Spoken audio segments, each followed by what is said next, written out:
يسعد لي أوقاتكم متابعيني الحلوين ومتابعين اللي راح يتابعوني بعد ما يشوفوا وصفتنا لليوم.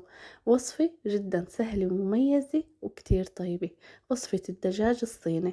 يلا نروح على المطبخ ونجهز مع بعض أطيب وصفة، وما بتاكل من الوقت، تقريبا مقدار 20 دقيقة.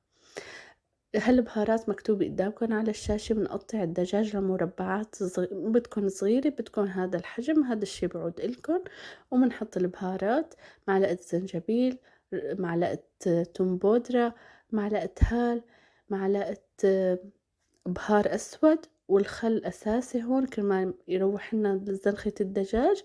وبنحط الملح وبنتركها على جنب، وبنروح لنعمل الصوص سوا. الصوص عبارة عن صويا صوص حلو وصويا صوص حد، أو إذا بتحبوا بالصويا صوص الحلو. الصويا صوص الحلو بيعطيه نكهة طيبة، وخل، معلقة خل، ومعلقة نشا، ومعلقة، هلأ هون أنا الكمية 600 جرام عم بحكيها. كاتشب تقريبا مقدار معلقتين، وكمان بنرجع بنحط توم بودرة. وبعدين بنحط معلقة تقريبا زنجبيل، وهيك صار الصوص جاهز. بس بنحط له مي شوي، تقريبا مقدار مي مقدار كاسة شاي، والسمسم كرمال بيعطينا نكهة جدا مميزة. وبنحركهم سوا، وبنكون هون هيك صار عنا الصوص جاهز وعنا الدجاج جاهز. بنجيب المقلاي وبنحط الفليفلة الرومي الحمرا، البرتقاني، الصفرا المتوفرة عندكن، خضرا.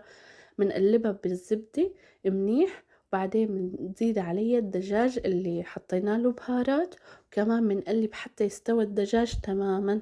بس يستوى الدجاج تماما بنحط عليه الصوص اللي عملناه، بنترك الدجاج يتغلغل بالصوص لمدة تقريبا ربع ساعة. وبعدين بنطفي وبنكون سالقين رز، أو بتحبوا جنب المعكرونة. الشي بعود إلكن وجربوها، ولا تنسوا الاشتراك بقناتي.